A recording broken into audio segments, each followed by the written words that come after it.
Charles, merci beaucoup. Tu as tout dit, c'est marrant. Tu as parlé de deux exemples, je comptais citer, vous en parlerez tout à l'heure. Et c'est vrai qu'il y a la question de l'objectif du soin. Tu as parlé du fait qu'on n'avait pas remercié le président, c'est faux, je comptais le remercier, même si c'est un horrible tricheur, puisqu'il a bien voulu dire que j'avais maintenant une obligation de régularité de visite à Lille, ce que je fais avec plaisir. Mais le professeur Amazen, lui, joue à domicile, c'est la triche. On sent bien, il revient avec bonheur chez lui, il habite longtemps. En fait, en entendant Jean-Claude Amazen, c'est là que je regrette le plus d'avoir été viré du comité national d'éthique, parce que il y a toujours cet enrichissement de la pensée, c'est-à-dire des choses qu'on pense connaître, quand on les entend avec à la fois une telle clarté et une telle profondeur, ça nous permet de réévaluer. Et c'est en fait la démarche profonde éthique. Mais il y a une chose où je n'étais pas d'accord. Ce n'est pas avec quelque chose que tu as dit, c'est quelque chose qui a été dit dans la présentation qui a été faite de toi. On a parlé d'un de tes ouvrages. Qu'est-ce que bien mourir? Qu'est-ce que mourir? Et moi je pense que tout ce que tu nous as expliqué, c'est qu'est-ce que vivre. Et que, en réalité, la mort fait partie de la vie. Et donc limiter notre humanité, et ça tu l'as très bien dit là, et c'est un peu ce que Charles a dit dans sa présentation, limiter notre intervention uniquement dans un temps de souffrance ou à la fin, c'est oublier tout ce qui est avant. Et tu te souviens, non pas de Didier Sicard, l'ancien président du comité national d'éthique, mais une de nos copines qui était formidable, qui était une infirmière. Parce qu'on pense que le comité national d'éthique, c'est que des grands professeurs, des pierres à main et des infirmières. C'était formidable. Moi, j'avais le rôle de pierre à main. Et il y avait l'infirmière, une fille formidable qui nous bottait les fesses à tous. Parce qu'elle nous renvoyait à la réalité de ce qu'elle vivait. Et elle nous a parlé, elle nous a raconté l'histoire d'une petite. Donc elle aurait pu nous donner son nom. On a soigné pour une trithérapie à l'hôpital. Et puis ensuite, on lui dit, c'est parfait, vous pouvez rentrer chez vous. Et là, elle explique qu'elle n'a pas de chez elle. Rupture de ban avec sa famille, elle n'a pas de chez elle. Et donc le paradoxe, c'était que quand elle était mal, on savait quoi faire pour elle. Et quand elle allait mieux, on ne savait plus où la mettre. Et ce que le professeur Amazen nous a dit tout à l'heure, c'est dans d'ailleurs, le seul, je crois, avis, à l'époque où nous avions signé ensemble, où j'avais été obligé de faire une annexe. Une annexe à une annexe. En général, tout le monde était d'accord à peu près sur les avis, sauf si quelqu'un n'était pas d'accord, il faisait une annexe. Et moi, j'avais dit, si quelqu'un fait une annexe à notre avis, je fais une annexe à l'annexe. L'avis, c'était la santé en prison. C'était venu parce qu'on s'est rendu compte qu'une femme enceinte, certes en prison, avait accouché menottée. Ce qui est une indignité profonde. La femme est sage-femme, elle m'a expliqué que même en cherchant bien, elle ne peut pas se sauver.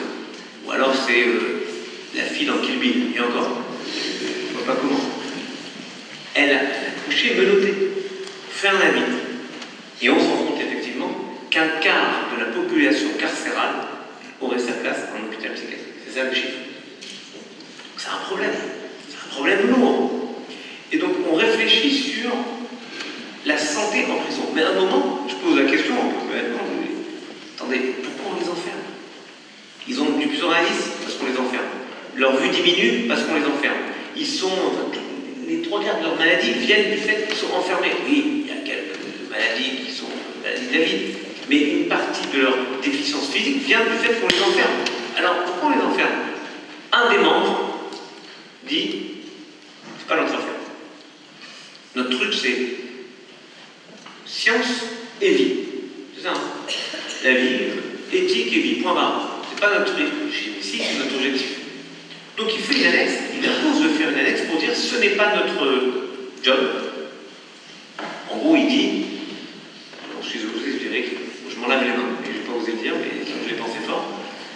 Là, j'ai dit non, ça je peux pas laisser. S'il fait son annexe, je fais une annexe à l'annexe, où j'ai posé la question du sens. Et en réalité, en posant cette question, je suis revenu à la question centrale de ce qu'est la vie. Alors, évidemment, je ne me suis pas fait que des copains. Parce que le principe est plus simple d'enfermer la réflexion éthique sur un domaine précis. doit s'interroger sur l'humain, sur ce qu'est l'humain. Et c'est peut-être ce que tu disais aussi, qui est tellement beau, c'est ce que je me dis. Tu dis, sur la question éthique, il y a autant de réponses que de personnes qui posent la question. Le problème, c'est qu'il y a aussi des gens qui ne posent pas la question. Ça, c'est embêtant. Oui, c'est vrai qu'il y a autant de questions.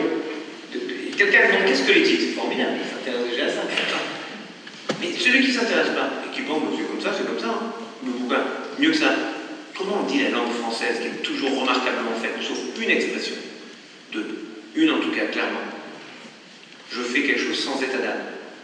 Mais c'est terrifiant de faire quelque chose sans état d'âme. C'est-à-dire sans la permanente remise en question de ce que je fais comme une évidence, quelque chose que je ne questionne plus. Et donc oui, tu as raison, il y a autant de réponses sur qu'est-ce que l'éthique que de personnes qui posent la question. Le malheur, c'est qu'il y en a qui ne posent pas de questions. Et tu sais comment je le sais? Parce que le soir de Pâques, on me dit qu'il y a 4 enfants. Le sage, le méchant, celui qui s'en fout un peu, chez Eno Yodéaïchol, celui qui ne sait pas poser de questions. Si j'étais idiot, je dirais qu'il y en a 25%, un quart. Un enfant sur 4, ça fait quand même 25%. Donc il y a en gros 25% de gens qui ne savent même pas qu'il faut poser des questions. D'où l'importance de revenir au cœur de ce qu'est notre interrogation. Et tu as toujours très bien fait de rappeler que ces questions naissent après le désastre de Auschwitz, où la médecine est dévoyée, qu'on continue à appeler de la médecine des expériences scandaleuses, le mépris de l'humanité, le mépris de l'homme, de la femme, des jumeaux. En fait, ce qu'apporte le judaïsme, c'est ce que apportent d'autres religions peut-être, mais on est fondé sur des textes qui ramènent tout à la centralité de l'homme, de l'humain. Et que la plus belle des découvertes scientifiques, si elle écrase le principe de dignité de l'homme, elle n'est rien. Elle nous rabaisse. Et c'est la deuxième interprétation par formule que je ne supporte pas dans la langue française, avec la première, faire quelque chose sans état d'âme. La deuxième, c'est tomber d'accord. Comme s'il y avait une chute quand on est d'accord, ça n'existe pas.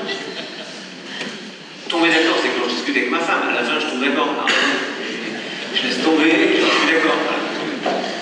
Mais, oui, quand on est d'accord, on élève quelque chose. On élève, et comment on peut dire tomber d'accord?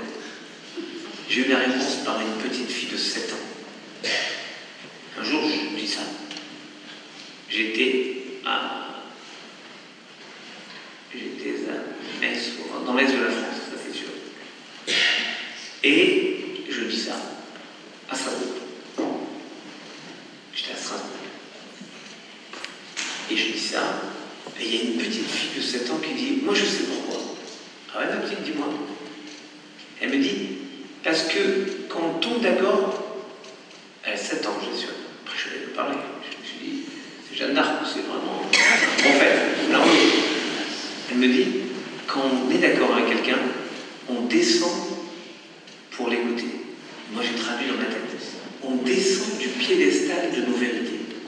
J'ai raison, je suis au-dessus de tous les autres. Vous savez la différence qu'on raconte entre un congrès rabbinique et la garde de Napoléon. Non, c'est pas compliqué, je ne peux pas trop n'importe quoi parce que c'est filmé. Mais enfin, en gros, la garde de Napoléon, ils sont tous très grands. Tous très grands. Un congrès rabbinique, chacun est plus grand que tous les autres. Je pense que chez un professeur de médecine, c'est un peu comme ça. Tomber d'accord, c'est aussi accepter de descendre de nos certitudes. Didier Sicard disait faire mourir une part de ma vérité pour laisser la place à la vérité de l'autre.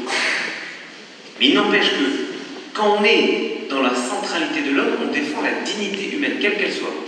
Et là, tu as 100% raison. Tant que le respect de l'humain n'est pas absolu, il n'y en a pas. C'est comme la confiance. Si vous dites j'ai confiance en quelqu'un à 90%, bon, en gros, vous en doutez à 100%. La confiance, c'est 100 ou 0. Il n'y a pas de moitié-moitié. Parce que dès que vous avez un doute, la question est réglée. C'est sur une personne. Donc, quand vous ne donnez pas la pleine et entière dignité à tout le monde, c'est que vous ne la donnez à personne, puisque à un moment ou à un autre, vous êtes victime de cela. Parce qu'il y aura bien quelqu'un qui vous jugera plus étranger que lui. Vous voulez bien juger les autres. Donc, centralité de l'humain et protection absolue des faibles. Or, nous sommes tous les faibles de quelqu'un. Quoi qu'on puisse en dire, à un moment ou à un autre de notre vie, nous sommes, ou nous avons été, ou nous serons faibles. Et on aura besoin d'une société, oui, du care. C'est-à-dire la prise en compte des besoins. Et c'est ce que disait Rabbi Israël Salanter. Écoutez cette phrase incroyable. Les besoins matériels de mon prochain sont mes exigences spirituelles. Je peux me lancer dans un dialogue permanent avec Dieu, dans un lien avec lui extraordinaire, et en considérant que m'occuper des autres, c'est rien, ça me fait perdre du temps dans la réalité de mon lien avec lui. Mais c'est faux.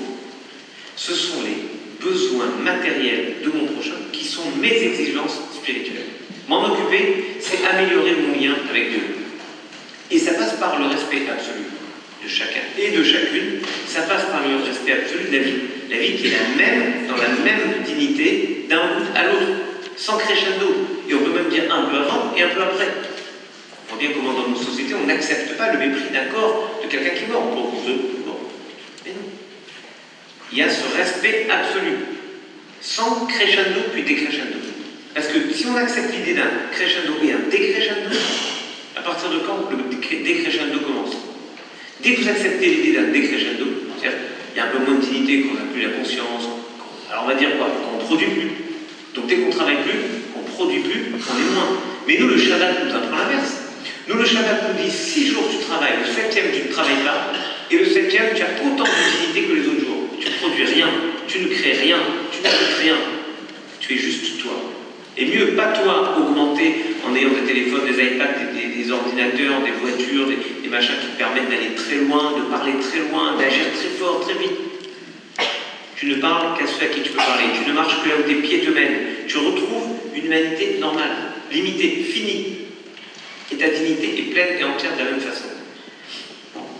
Et en fait, la vérité est la même pour tous. Quand la vérité est la même pour tous, c'est rassurant. Mais on voit bien comment, par une théorie des dominos, on essaie, par des micro-abandons, on essaie de gratter, de grignoter peu à peu. Et par exemple, ce qu'elle explique, c'est la question de la fin de vie. On a une loi objectivement extraordinaire. Ça s'appelle la loi de l'honnêteté. Il y a toujours des gens qui se disent c'est un pas, c'est un premier pas. Et là, tu as 10 milliards de fois raison. Dans cette loi, on dit qu'il faut augmenter les lits en soins palliatifs. On ne fait rien, pas grand-chose. Il n'y a pas un professeur en soins palliatifs au sens que... il n'y en a pas un. Je voudrais bien, mais je peux point. On avait dit on va améliorer les filières, on va valoriser ses études. Moi, je proposais même qu'on change le nom. Soins palliatifs, ça fait genre, on a rien trouvé d'autre, on t'est cuite, on a pour quelques mois, on en parle plus. C'est ça que ça veut dire, aller parler clairement. Soins d'accompagnement. L'accompagnement, c'est le cœur du métier des médecins, qui n'ont pas comme vocation de guérir, ils ont la vocation de soigner. J'avais écrit un article il y a très longtemps pour expliquer que le saint patron des médecins devrait être Jonas. Jonas, c'est un prophète qui est engagé par Dieu pour aller parler à Ninive. Jonas dit à Dieu aujourd'hui, je connais le job, je vais leur parler, ils ne vont pas m'écouter, ça ne sert à rien. Ou pire, je vais leur raconter qu'ils vont être détruits, toi, comme ton nom l'indique, tu es miséricordieux, et tu vas leur pardonner, je vais passer pour un nul. Donc ce que je fais, ça ne sert à rien. Et il ne veut pas. Il refuse. Il se fait enfermer dans le ventre de la baleine, il attend de réfléchir, 3 jours, et au bout de 3 jours, là, il comprend que son job n'est pas de guérir Ninive, mais de parler à Ninive. C'est différent. C'est différent. Le médecin, l'humain, soigne, et Dieu guérit, si on croit. En tout cas, l'humain doit faire tout ce qui est possible. Il n'a pas une obligation, le médecin n'a pas une obligation de résultat. Il a une obligation de moyens, il doit faire tout ce qu'il peut. Il y a quand même à la fois la vie, si on y croit un tout petit peu, la décision de Dieu. Donc, on voit bien comment on se trompe en pensant qu'on mesure l'activité, la réussite médicale au taux de réussite. Pas du tout. La réussite médicale, c'est quand il n'y a pas un patient isolé, quand il n'y a pas une personne abandonnée, quand à chacun on arrive à... Et donc quand, comme la loi l'avait demandé, on met ce qu'il faut, les moyens nécessaires. Par exemple, si on passe, je ne vais pas rentrer dans un trop technique, comme je sais que vous avez fait venir quelques médecins, a-t-on dit, quand on passe à une tarification à l'acte, bon, c'est plus marrant de faire des même économiquement parlant, pour un hôpital, qu'un lit en gériatrie ou pseudo-gériatrie, ou enfin, une accompagnement, c'est une réalité. La T2A, de ce point de vue-là, a été une catastrophe, enfin, a été compliquée. Donc, on voit bien comment tout le système n'a pas été mis pour servir cette espérance encadrée par la loi qui consistait à dire 1. On respecte la vie, absolument. 2. Il n'y a aucune obligation de souffrir, aucune souffrance tolérée, rien. Et en fait, cette théorie, on voit bien que le danger a été de nous habituer à grignoter chaud, à abandonner. Et dans la société, on le voit aujourd'hui, oublions l'éthique médicale, l'éthique tout court. Dans la société, quand on abandonne les choses les unes après les autres, à un moment on se retrouve, on dit comment on a fait pour arriver jusque-là? Comment c'est possible? Parce que ça ne se voyait pas. C'était petit abandon par petit abandon. En fait, Dieu demande à Adam, dans la Genèse, Naasé Adam, faisons l'homme. Les commentaires un peu plus malins que les autres disent, à qui Dieu parle? Il n'a pas encore créé l'homme. Faisons l'homme. À qui parle? Certains disent, Romain Chouchna, mon maître, je suis très heureux de tous les citer, disait, c'est Dieu s'adresse aux anges. Il demande le conseil aux anges. Les anges disent non, surtout pas. Les hommes vont désobéir, on va t'écouter parce qu'ils ont envie, ils vont s'entretuer. Il dit bon, on va leur donner une chance, on va quand même les faire. Mais il y avait une autre interprétation que j'aime beaucoup. Il dit, il s'adresse à l'homme. Il s'adresse à nous. Est-ce qu'on fait une humanité ensemble ou pas? Moi, je ne veux pas faire moi seul le monde, nous dit Dieu. Et nous, on répond oui, au pied du mont Sinaï, quand on dit Naasé, c'est le même mot. Naasé Benishma. Nous allons faire et nous allons entendre. C'est-à-dire que l'idée même de base de ce que Dieu fait, c'est associer l'humain à sa création. Quand Dieu donne la terre et qu'il dit à l'homme, je donne la terre, Léovda pour la travailler et pour la conserver, ce que le pape, dans sa dernière encyclique, a retrouvé, puisque en 2000 ans, il y a une traduction qui venait du latin, du grec d'abord, du latin, et qui venait expliquer que l'homme dominait, asservissait la terre, évidemment, pour un principe de l'exploitation outrancière qui est permis par ça. Le pape revient dans sa dernière encyclique à la traduction juive pour la travailler et la conserver. C'est pas où la travailler ou la conserver, c'est la travailler pour la conserver. C'est la même chose. Dieu, en quelque sorte, nous donne la terre en fermage. Il nous confie la terre en disant « gérez ça comme je veux que vous la gérez ». Et il nous confie l'humanité. Parce que c'est trop facile de se dire qu'est-ce qu'a fait Dieu. Qu'est-ce qu'a fait Dieu à ce moment-là? Et qu'est-ce qu'a fait l'homme? C'est une vraie question.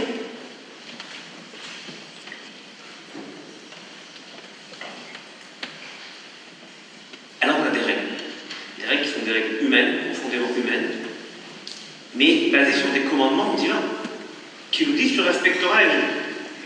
Toujours. Mais en même temps, ils nous disent les mêmes commandements. Voici les commandements que je vous donne. Vous vivrez avec eux. Ces commandements, je vous donne la référence. Lévitique 18, 5. Chapitre 18, verset 5 du Lévitique, c'est quelque chose d'essentiel. Parce que si un jour un médecin vient et me dit, monsieur, donc le rabbin, ce que vous voulez, pour votre santé absolue, c'est un danger de mort, il faut que vous preniez un verre de viande d'os, je sais pas moi, avec du jus de porc dedans et du beurre dedans en plus, ça doit être terrible. Et le jour de Kippour, si l'Académie le permet, on doit même faire une bénédiction dessus. Je viens par là que on doit vivre avec ces commandements. Ce ne sont pas des commandements. Et on a connu ça au Comité national d'éthique, quand on a dû gérer la question de certains qui, dans leur foi, on peut accepter ou confuser, mais c'est leur foi, on n'est pas là pour la juger, nous disent, nous, on n'accepte pas les transfusions sanguines. On fait avec. Alors on distingue cas d'urgence et cas prévisible, prévu quand on organise quelque chose, il y a une différence, évidemment. Comprenez? N'empêche qu'on tient compte de cela pour respecter le libre choix, le libre consentement de la personne. Mais on doit vivre avec ces commandements. Et si un commandement nous pousse à ne plus vivre, alors ça ne marche pas. On doit vivre avec les commandements. Les commandements amènent la vie. Donc les commandements ne sont jamais atteintes à notre capacité à vivre, y compris Vachai Achichaimar, ton frère vivra avec toi, y compris à faire vivre une société où chacun se sent en fraternité. Et c'est à mon avis la vraie question On a deux modèles de société.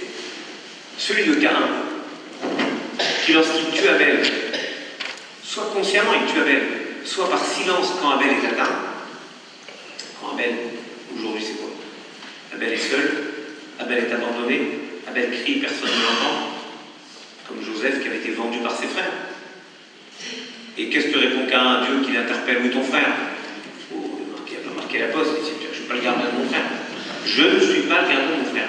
Quiconque se détourne de la souffrance de quelqu'un, partout, est quelqu'un qui est un disciple de Caïn, et qui dit, je ne suis pas le gardien de mon frère. Vous avez l'autre option, qui est de dire, comme Joseph, malgré la haine qu'il perçoit chez ses frères, il haït Dieu, Joseph, qui sait que ses frères le haïssent. Quelqu'un le rencontre sur le chemin et lui dit, qu'est-ce que tu vas faire?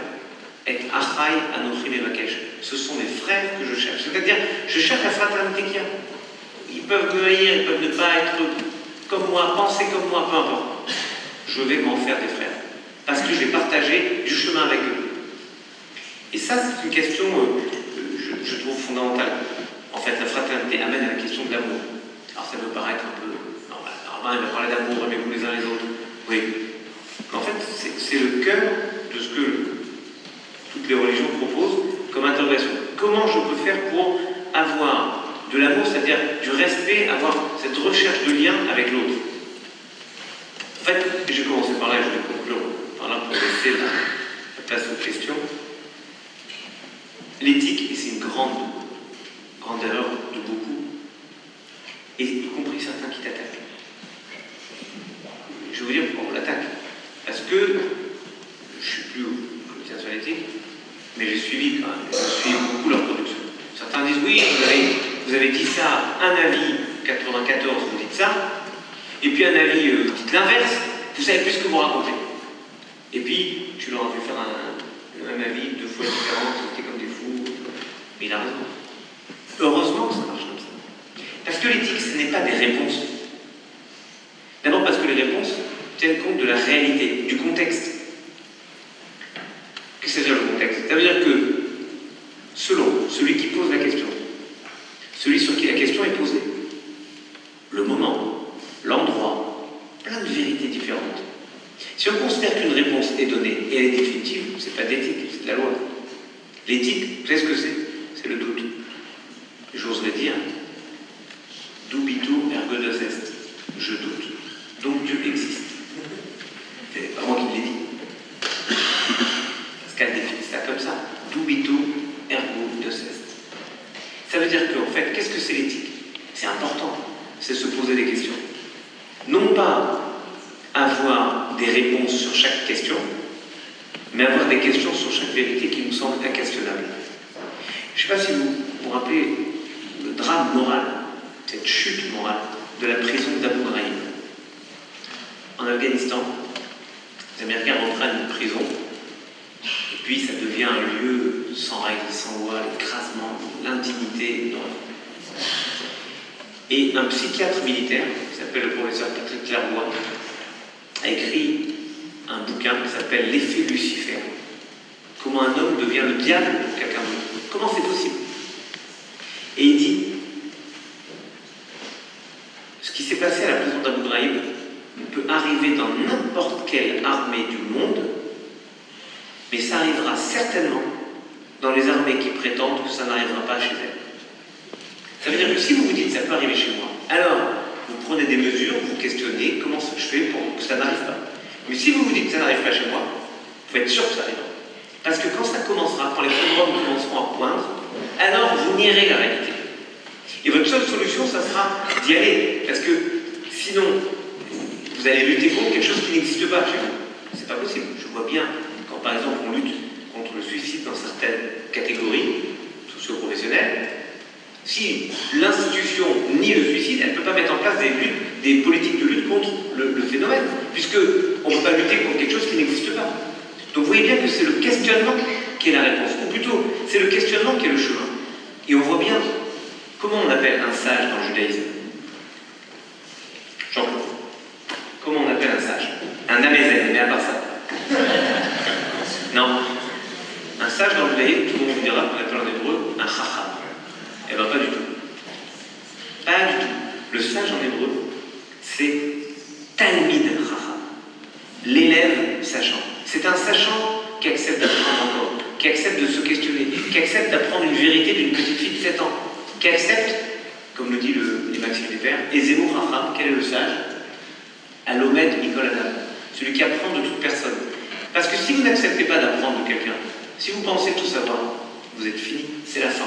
Et en gros, le questionnement, c'est l'essentiel de la vie, c'est ce qui permet de marcher. Pensez à l'histoire de Scheherazade. Comment Scheherazade a survécu? Parce que le roi se posait des questions tous les soirs. Et moi je demande simplement que notre société sache tous les matins se poser des questions. Comment faire pour arriver au soir en étant un petit peu plus digne, un peu plus respectueux des autres? C'est le cœur du verset du Deutéronome qui dit la pire des choses, c'est pas Boker Tomar Miten Erev, le matin tu te diras qui me donnera un soir. Et bien Erev Tomar Miten Boker, le soir tu te demanderas qui me donnera un matin.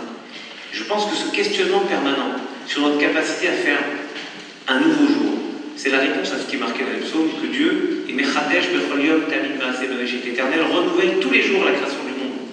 Et nous, on voudrait ne pas renouveler notre lien aux autres. C'est ça notre travail.